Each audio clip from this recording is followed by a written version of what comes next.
Cricket ప్రపంచంలో రికార్డులు ఎవరైనా సృష్టించగలరు, కానీ చరిత్రను తిరగరాయాలంటే మాత్రం ఒక రేంజ్ మొండితనం ఉండాలి.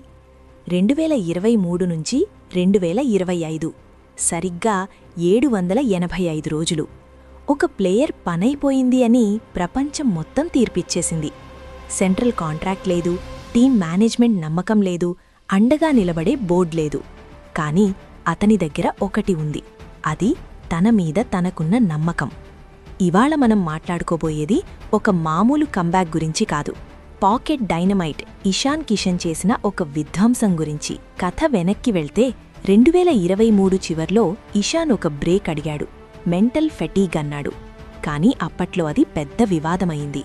తన సోదరుడి పుట్టినరోజు వేడుకల కోసం దుబాయ్ వెళ్లాడని, క్రమశిక్షణ లేదని బీసీసీఐ ఆగ్రహం వ్యక్తం చేసింది. ఫలితం సెంట్రల్ కాంట్రాక్ట్ నుంచి తొలగింపు. డొమెస్టిక్ క్రికెట్ ఆడకపోతే టీంలోకి రావద్దని అప్పటి కోచ్ రాహుల్ ద్రావిడ్ ఖచ్చితంగా చెప్పేశారు.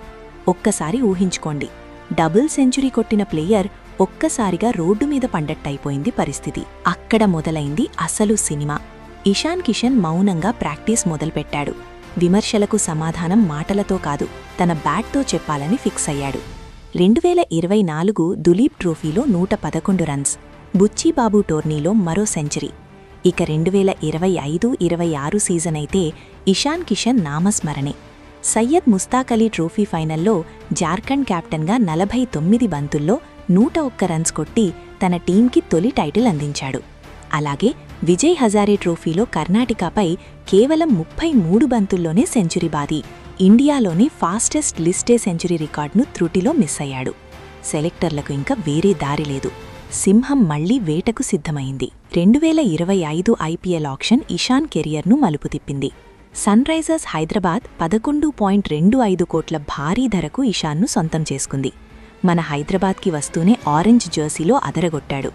రాజస్థాన్ రాయల్స్పై కేవలం 45 బంతుల్లోనే తన తొలి ఐపీఎల్ సెంచురీ బాదాడు. ఉప్పల్ స్టేడియం మొత్తం ఇషాన్ ఇషాన్ అనే నినాదాలతో మారుమోగిపోయింది. తెలుగు ఫ్యాన్స్కి ఇషాన్ ఒక మాస్ హీరో అయిపోయాడు. ఇక అసలు సిసలైన క్లైమాక్స్ జనవరి 23, 2026 Raipur ground. Team India score 6/2. Sanju Samson, Abhishek Sharma pavilion చేరిపోయారు. స్టేడియం మొత్తం నిశ్శబ్దం. అప్పుడు క్రీజ్లోకొచ్చాడు జార్ఖండ్ పులి. ఫస్ట్ బాల్ నుంచి counter attack. Jacob Duffy, Mitchell Santner ఎవరైనా సరే బాల్ స్టేడియం బయట పడాల్సిందే. కేవలం 21 బంతుల్లో హాఫ్ సెంచరీ. న్యూజిలాండ్పై ఇండియా తరపున ఇది ఫాస్టెస్ట్ 50. టోటల్గా 32 బంతుల్లో 76 రన్స్, 11 ఫోర్లు, 4 సిక్సర్లు. ఆ రోజు రాత్రి ఇషాన్ ఆడింది ఆట కాదు, ఒక ప్రతీకారం.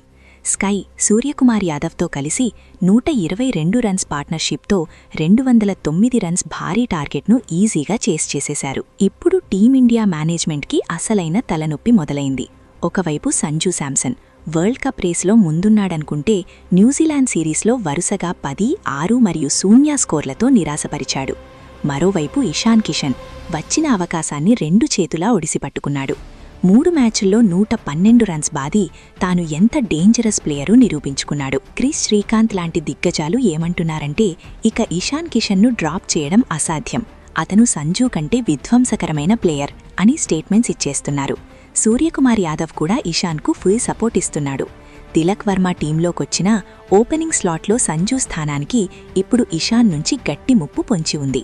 T20 వరల్డ్ కప్ ప్లేయింగ్ 11లో వికెట్ కీపర్ బ్యాటర్గా ఇషాన్ కిషన్ దాదాపు తన సీటు కన్ఫర్మ్ చేసుకున్నట్టే కనిపిస్తోంది. చివరికి ఇషాన్ కిషన్ ఒక మాట అన్నాడు, నేను నా ప్రశ్నలకు సమాధానం వెతుక్కోవడానికి రన్స్ చేశాను అని. అవును, ఇవాళ ఇషాన్ కిషన్ కేవలం ఒక ప్లేయర్ మాత్రమే కాదు, కష్టాల్లో ఉన్న ప్రతి ఒక్కరికి ఒక ఇన్స్పిరేషన్. పడిపోయిన చోటే గెలవాలి, విమర్శించిన నోళ్లే పొగిడేలా చెయ్యాలి.